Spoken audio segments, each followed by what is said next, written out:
Get off this beach! People like you don't belong here!" The shout tore through the air, silencing the crash of waves and scattering the laughter of children nearby. Every word dripped with venom, each syllable sharper than the salt on the breeze. A white tourist, sunburnt and sneering, had turned his fury on a black family who had done nothing more than spread their towels on the sand. The father stood still, stunned by the audacity. The mother's hand froze on the corner of the picnic basket. The children's giggles turned into silence, their small eyes darting to the man whose voice echoed like a siren. "You're ruining the beach for everyone," he spat, pointing as though he were judge, jury, and executioner. "Why can't you stay where you belong?" Murmurs rippled faintly through the surrounding crowd. Some turned their heads. Others pretended not to hear. Yet the silence of bystanders carried as much weight as the stranger's fury. The father exhaled slowly, refusing to give this man the satisfaction of immediate reaction. His eyes didn't narrow, but his jaw tightened, a subtle sign of storm beneath calm waters. The tourists smirked, emboldened by the hush around them. "You think you can just show up and take space? Not here." "Not today." The words hung heavy, slicing into the family's peace. And in that suffocating pause, the mother's heart began to race. Without thinking, she reached for her children, pulling them against her side, as though her arms could shield them from hatred itself. Her touch was protective, yet trembling, betraying the fear that rippled through her. "Stay close," she whispered, her voice breaking into fragments. The youngest child clutched her wrist, tiny fingers pressing deep, his innocence already bruised by words he didn't fully understand. The older one stared at the ground, embarrassed, confused, and quietly humiliated. The mother's eyes darted around the beach, searching desperately for someone, anyone, to intervene. But the silence stretched, an unbearable void filled only by the heavy breathing of a man who believed his cruelty was righteous. The stranger's grin widened, proud of the fear he had planted. But as the mother's hands tightened around her children, a flicker of defiance began to surface in the father's stillness. The father finally spoke, his voice steady yet unyielding. "We have every right to be here, just like you." The simplicity of the words clashed against the tourist's rage. Calmness where he expected anger. Resolve where he hoped for submission. The man barked a laugh, mocking the restraint. "You belong? Don't fool yourself. You're aggressive just standing there." But the father's composure did not waver. His eyes held firm, unblinking, as he placed a gentle hand on his wife's shoulder. "We're not moving. My children deserve this beach as much as yours. If that bothers you, that's your burden, not mine." The tourist's smirk faltered. He had expected an argument, a shouting match he could twist into proof of the very stereotypes he hurled. Instead, he faced dignity, quiet, immovable, undeniable. A hush rolled across the sand, broken only by the impatient tapping of phone screens as some began recording. The father's steady voice had become a line drawn in the sand. By now, the spectacle had caught the crowd's full attention. Towels shifted, umbrellas turned, and whispers flowed like current through water. "Are they really being told to leave?" one woman muttered. "He's out of line," another whispered back. "Just film it," a voice suggested from the back. Cameras rose, but voices stayed low. Some shook their heads, others smirked as if enjoying the drama. Yet not one stepped forward. Not one interrupted. The family stood exposed, trapped beneath dozens of gazes, an unwanted stage, their humiliation unfolding in real time. And still, the man hurled accusations with unchecked confidence, as though the crowd's silence was his permission slip. "Look at you," the tourist sneered, voice rising so all could hear. "Trespassing on spaces that aren't yours. Always taking, always loud, always thinking you're equal." The slurs spilled next, bitter and unapologetic, each one hitting like a stone hurled with intent. Gasps spread through the onlookers, but no one moved to stop him. The children froze, their faces flushed with shame. The mother pressed their heads gently to her side, whispering, "Don't listen, baby. Don't listen." But the poison was already in the air, staining innocence with cruelty. The father's jaw clenched. his silence becoming unbearable even to himself. Yet still he refused to rise to the bait. He refused to let this man paint him as the very caricature he wanted the world to see. "Say something," the tourist taunted. "Or do you just stand there like a coward while your family's embarrassed?" The crowd's discomfort thickened. Phones zoomed closer. Some laughed nervously, others stared at the ground. But the slurs kept coming, each one carving deeper, until the moment felt unbearable. The youngest child's hands trembled, clutching the hem of his shirt, while the older one bit his lip so hard it drew a drop of blood. The mother's eyes shone with unshed tears. The father breathed through his nose, fighting the fire in his chest. His silence was not weakness but restraint, a fragile barrier against the fury rising within him. His fists curled at his sides, the veins in his arms tightening like cords ready to snap. In the quiet between insults, the family's pain was louder than the man's shouts. And yet no one moved. No one spoke. The world kept watching. Finally, the father moved. Slowly, deliberately, he reached for his sunglasses and slipped them off. The shift was small, but the reaction was seismic. A ripple ran through the crowd as recognition sparked. Gasps broke the silence. Phones trembled in eager hands. "Wait, is that—" "It's him. That's Will Smith," the tourist stuttered, his voice faltering for the first time. You—" But the father, no longer just a man in the crowd, stood revealed. And yet his voice carried no trace of fame, no boast of celebrity. It was the voice of a father. "I'm not here as an actor," he said quietly, steady as the tide. "I'm here as a father, and no father should have to explain to his kids why a stranger hates them for existing." The words sank deep, silencing even the waves. The crowd, once passive, now felt the weight of their own silence pressing back against them. "All I wanted was a quiet day with my family."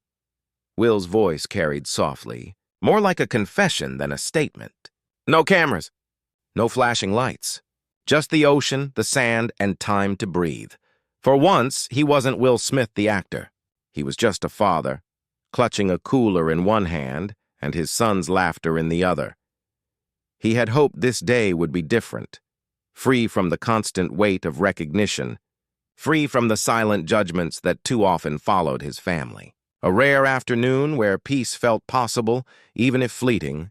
The morning unfolded in fragments of happiness. His wife leaned over, gently rubbing sunscreen onto their daughter's shoulders.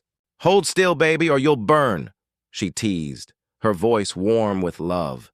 Their son shrieked with joy as a wave knocked him off his feet, tumbling into laughter that echoed across the sand. Towers of wet sand rose under small hands, seashells pressed like treasures into their walls. Will watched it all with quiet gratitude.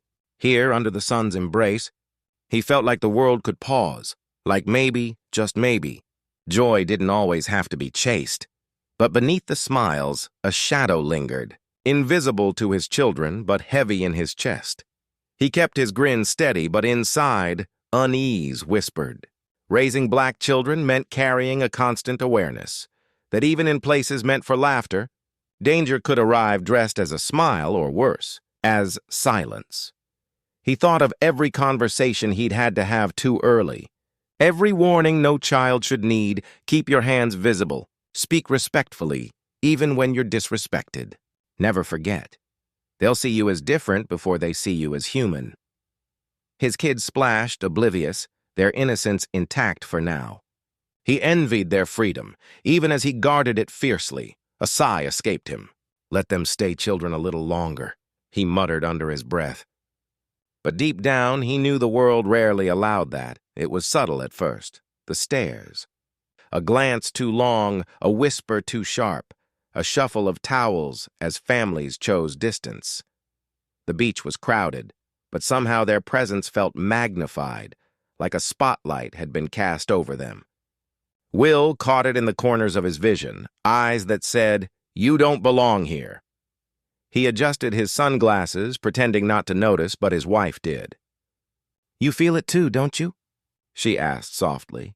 He nodded once, not wanting the children to hear.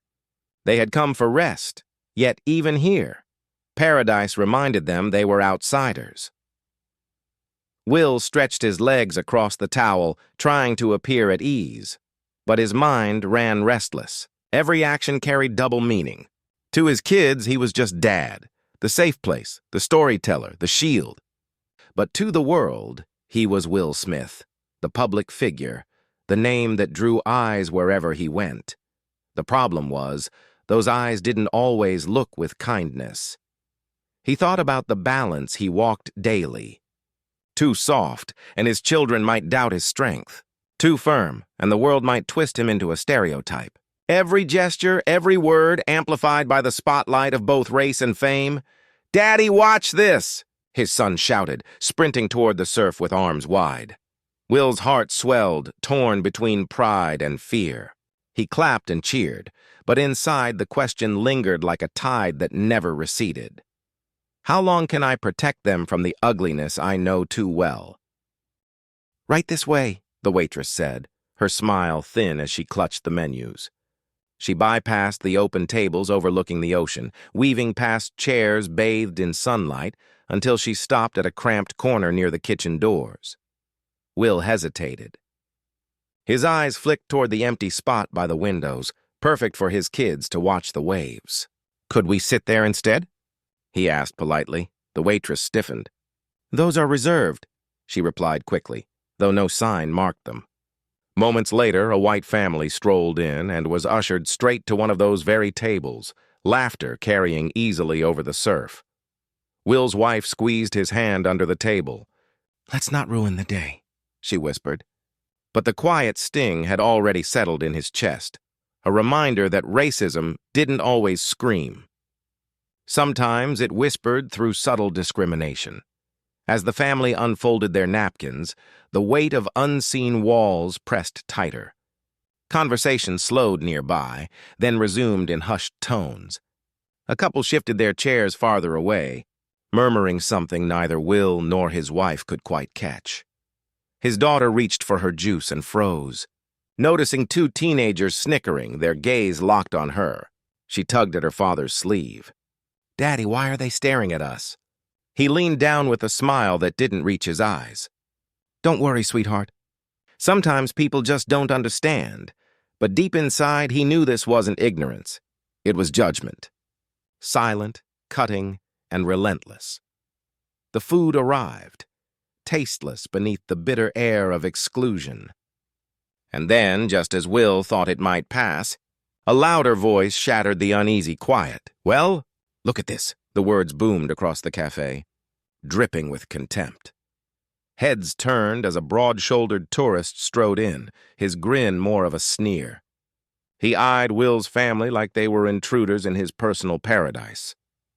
"Didn't know they let everyone in here," he muttered, loud enough for the whole room to hear. A few people chuckled uncomfortably. Others looked away, unwilling to meet Will's gaze. Will straightened in his seat. His jaw tightened, but he forced his tone steady. "We're just trying to enjoy our meal like everyone else." The man leaned closer, smirk curling. "Yeah, but not everyone makes the place feel different." His voice lingered on that last word, sharp and deliberate. The tension rippled outward. Phones lifted discreetly, recording. The hostility was no longer hidden. It was bold, unapologetic, and meant to provoke. Will's son shifted uncomfortably, his small hand gripping the edge of the table. The insult had landed where it was meant to, not just on the father, but on the entire family. Will reached across the table, brushing his daughter's trembling hand. "Hey, it's okay," he said softly, though the muscles in his jaw betrayed him. His son looked up, worry etched across his young face. "Dad, why's he being mean?" Will forced a smile, though his chest burned. "Sometimes people say things that aren't true. What matters is that we know who we are." The words calmed them. But inside, the storm grew. He wanted to lash out, to push back against the venom dripping from the man's tone. But his children's eyes begged him for strength, not anger. So he swallowed it down, his calm voice a shield against the hate pressing in. Yet the mask he wore felt heavier with each passing second, and the cracks were beginning to show. The tourist hadn't finished. He settled into a nearby chair, his drink sloshing as he leaned back and fixed his eyes on Will's table. It wasn't a casual glance, it was a steady, deliberate glare filled with malice. Every so often, he whispered something to a friend beside him, both laughing, then turning their gaze back like predators circling prey. Will tried to keep the conversation going with his family, but the words came out strained. He could feel the man's stare boring into him, daring him to react. His wife shifted uncomfortably, her hand brushing his beneath the table. "He's not going to stop," she murmured. Will nodded, exhaling slowly. The laughter from the other side of the cafe stung more than the words. It wasn't just one man, it was the complicit silence. The audience that allowed hatred to fester unchecked. The tourist raised his glass in a mocking toast, eyes glinting with challenge, and in that moment Will knew this was no passing encounter. It was the start of something far uglier, something that wouldn't end quietly. "You're ruining the beach." The voice roared across the sand, cutting through laughter and waves. The same tourist who had mocked them before was now striding closer, face red with fury. He jabbed a finger toward Will's family. "Nobody wants you here. People come for peace, not to have their day destroyed by you." The words struck like a whip. Will rose halfway from his chair, steadying his son, whose wide eyes brimmed with fear. "We're not disturbing anyone," Will answered, voice calm but firm. "We're just here with our children, same as you." "Same as me?" The man barked, scoffing. "Don't fool yourself. People like you don't belong here. You make everyone uncomfortable." The insult landed raw and public. Beachgoers began to glance over, curiosity turning into fascination. Will's wife reached for his arm, whispering, "Stay calm, please." But the shouting wasn't slowing, it was growing, pulling attention like a tide. And with every word, the sense of safety Will had tried to protect for his children slipped further away. Phones tilted upward. A ring of strangers formed without invitation, some with smirks, others with indifference. A man whispered, "Just ignore it," but his phone kept recording. A group of teenagers snickered, nudging each other, enjoying the spectacle. Mothers shielded their children's ears, though they didn't move an inch closer to defend the family being targeted. Will's daughter clung to his leg, whispering through tears, "Daddy, everyone's looking at us." He bent down, brushing her hair gently. "I know, baby. Don't be afraid. Daddy's here." But his own stomach twisted at the silence surrounding him. No one spoke up. Not a single voice challenged the aggression. Instead, the absence of support deepened the sting. The antagonist spread his arms wide, addressing the crowd. "See, this is what I'm talking about. They come in, take over, and expect us to just stay quiet." A few nodded. Others stayed stone still. The cruelty wasn't just in the man's voice. It was in the bystander's choice to do nothing, and in that vacuum, hate grew bolder. "They don't even belong on this side of the beach," the man shouted, pointing with wild exaggeration. "This space isn't for them, they're trespassing." Murmurs rippled through the crowd.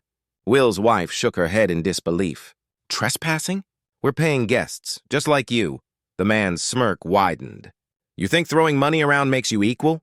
You people always want more, always taking space you don't deserve." Gasps echoed, but no one stepped forward. Instead, a few pulled their chairs back as if his accusations carried truth. Will's son clenched his fists. "Dad, that's not fair," he whispered. Will laid a hand on his boy's shoulder. "We know the truth. That's enough." But the tourist wasn't finished. He leaned closer, lowering his voice just enough to twist the knife. "And when anyone challenges you, you play the victim. Aggressive, defensive, always the same."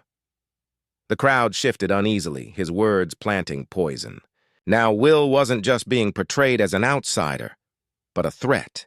And in that dangerous lie, the risk of escalation sharpened. "Enough," Will said, raising his voice just enough to be heard over the whispers. His tone carried strength, though his hands trembled at his sides. He looked around at the faces circling them. "We came for the same reason everyone else did, to enjoy the day with our kids. That's all. We're not here to fight. We're not here to cause trouble. We just want peace." His daughter sobbed softly into her mother's chest. His son pressed his lips tight, staring down at the sand. The tourist laughed, cruel and sharp. Peace? You bring nothing but problems. Will clenched his jaw but refused to retaliate. He couldn't afford to. His children needed calm in the middle of chaos, but his restraint only fueled the man further. Hatred thrives where compassion stays silent, and silence was all the crowd seemed willing to give. Just when Will thought the humiliation couldn't deepen, another figure stepped forward. A young man in red shorts, a whistle dangling from his neck, raised his voice. "That's enough," he announced. But instead of addressing the aggressor, his eyes landed squarely on Will. "You're disrupting the beach. If you don't leave, I'll have to call the authorities." Will blinked, stunned. "We're not disrupting anything." "He's the one shouting." The man crossed his arms. "Doesn't matter. People are uncomfortable. That's enough reason." The tourist grinned, clapping him on the back. "Good to see someone keeping things in order." Will's wife spoke up, her voice trembling with rage. "You can't just take his side without knowing what happened," but the so-called lifeguard shook his head. "You want to argue? Fine, the police can handle it." And just like that, authority, false, biased, weaponized, became another tool to strip them of dignity. The tourist, emboldened by the lifeguard's threat, stepped closer until his shadow stretched across the family. "You hear that? Even the lifeguard knows. Nobody wants you here. You don't matter." "You're nobodies!" His voice thundered, bouncing off the stunned silence of the crowd. Phones captured every second, but no hand reached out to stop the abuse. Will's wife gasped, shielding the children as tears welled in their eyes. His son whispered, "Dad, say something." Will tried, but the words caught in his throat. The insult had cut deeper than all the others, not just at him, but at the very core of his family's worth. The man sneered, circling like a predator, savoring victory. "Nobody cares about you.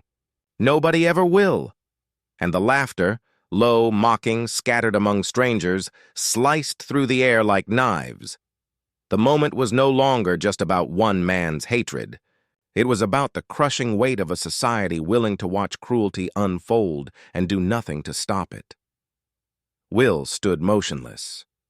His fists clenched, his chest heavy, but no sound left his lips. Every fiber of his being screamed to defend his family, to shout back, to tear through the venom being hurled at them. But his children's cries echoed louder in his ears. He couldn't meet their eyes, afraid they would see the fracture in his strength. The crowd didn't waver. Some kept filming, eager for the spectacle. Others avoided his gaze, ashamed but unwilling to interfere. The silence around him was suffocating. His wife pressed her hand against his back. "We'll get through this," she whispered. But her words felt thin against the roar of humiliation still ringing in the air. Will's silence wasn't surrender. It was survival. Yet in that stillness, he felt the crushing truth of what racism strips away: dignity, humanity, the simple right to exist without being reduced to less. He closed his eyes, inhaling the salt air, fighting to hold himself together. Because the storm wasn't over, it was only tightening its grip. The last insult still echoed when Will slowly lifted his head. He reached up, slid off his sunglasses, and fixed his eyes on the man who had called his family nobodies. The beach went quiet. Even the ocean seemed to pause. Every gaze locked on him, the tension thicker than the heat beating down from the sun. Will didn't speak. He didn't need to. The silence, heavy and unbroken, spoke louder than any shout could. His children clung to him, their fear softening as they saw his steady expression. For the first time, the aggressor faltered. That silence filled with presence shifted the energy. Something was about to change. It started as a murmur. "Wait, is that—" one woman whispered. Another leaned forward, phone trembling in her hand. "That's Will Smith." The realization rippled through the crowd like a wave, voices rising in disbelief. "It's him." It really is him. Camera lenses zoomed. Hands fumbled to hit record. The same phones that once documented his humiliation now rushed to capture the reveal. The aggressor blinked, confusion crossing his face as the whispers grew louder. "No," he muttered, shaking his head. "No way." But the gasps didn't stop. The crowd, once complicit in silence, began shifting in mood. Recognition wasn't just about celebrity. It was about truth. They had watched injustice unfold against a man they all knew, and now their own silence felt exposed. Then came a voice, clear. "Young and unafraid! That's Will Smith!" a teenage girl shouted, stepping forward. Her phone pointed at the aggressor, her eyes blazing. "You're harassing him. Everyone can see it." The words cracked the stillness like thunder. The crowd turned, murmurs swelling into agreement. Will glanced at the girl, a flicker of gratitude crossing his face. Her courage had done what silence couldn't. It named the truth out loud. The tourist stumbled back, face twisting in frustration. "I don't care who he is," he snapped, voice shaking, but it was too late. The spell of his control had broken, shattered by one brave voice refusing to stay quiet. "Leave them alone," someone else yelled, and this time it wasn't a whisper. Another echoed, "Yeah, enough already!" The crowd began to shift. Mothers pulling their children closer, men crossing their arms, shaking their heads at the aggressor. His confidence cracked as murmurs grew into disapproval. "You went too far," a bystander muttered, loud enough to be heard. Everyone saw it. The tourist's face flushed. "They don't belong here," he shouted, but his words no longer landed with the same sting. The crowd's energy had changed. Phones stayed pointed, not at Will, but at the man who had tried to humiliate him. The mob that once fed his arrogance now threatened to strip him of it. The power was slipping, and he knew it. Will raised a hand, steadying the growing noise. His voice carried calm authority, every word deliberate. "Listen," he said, eyes moving from the crowd to his children. "I'm not here as an actor. I'm not here as Will Smith, the celebrity. I'm here as a father." His voice deepened, thick with emotion. And no father should have to explain to his kids why a stranger hates them just for existing. No parent should have to cover their child's ears to protect them from slurs. This isn't about fame, it's about dignity. It's about every family who doesn't get a camera, every father who doesn't have a platform to make the world listen. The crowd grew quiet again, but it was no longer the silence of complicity. It was the silence of listening, of truth finally piercing through noise. The aggressor's smirk faded. Then a ripple spread faster than the tide. "Live on TikTok," someone whispered. "It's everywhere already," another voice. "Instagram's got it. Thousands are watching right now." The tourist's bravado drained. His shoulders slumped as he realized his cruelty wasn't trapped on this beach. It was streaming across the globe. He stammered, This isn't what it looks like." But the cameras caught every stumble, every falter. Will didn't need to say another word. The man's own arrogance was unraveling, exposed under the weight of truth and technology. The shift was complete. For the first time, the aggressor looked small, diminished by the very crowd that had once enabled his hate, and yet, the moment was far from over. "Sir, you need to come with us." Security closed in on the antagonist, their firm grip silencing his sputtered protests. The crowd erupted, not with laughter, but with jeers. Some clapped, others shouted, "Get him out!" For the first time all day, the man's swagger was gone. Dragged through the sand, his arrogance dissolved into humiliation. The same eyes that once watched in silence now delivered judgment. And as the aggressor vanished, the beach felt lighter, cleansed of his poison. Will turned to his children, lowering himself to their level. His voice softened. "You did nothing wrong," he whispered, pulling them close. "Don't ever believe hate defines who you are. Love will always be stronger." The kids' tears slowed, their small arms wrapping around him. In that moment, his greatest role wasn't actor, but father. By nightfall, the world was watching. Racist confronts family. Shocked when it's Will Smith. Headlines spread across networks. Clips flooded TikTok, Instagram, and YouTube, sparking millions of views and debates about racism, injustice, and courage. The confrontation had become more than a beach incident. It was now a viral reckoning, proof of how hate thrives in silence until it's forced into the light. But Will's voice cut through the noise of celebrity. "This isn't about me being famous," he said in an interview. "It's about every family that doesn't have cameras. Every father who can't make the world listen. Racism doesn't stop when the spotlight fades. It lives in everyday silence. And that's what has to change.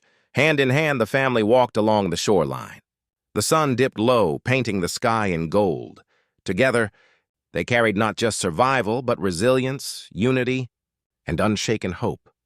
So tell me, if you stood on that beach, would you have raised your voice, or would silence have chained you to the crowd? Racism survives in quiet approval. Which side of history would you choose? Every share, every retelling pushes this truth further. Racism doesn't only thrive in public, it lurks in private too. Spread this story so no voice, no family is ever left unheard. Your voice matters here. Drop a comment, hit like, subscribe. Be part of a movement that refuses to stay silent. Together we build more than a channel. We build change.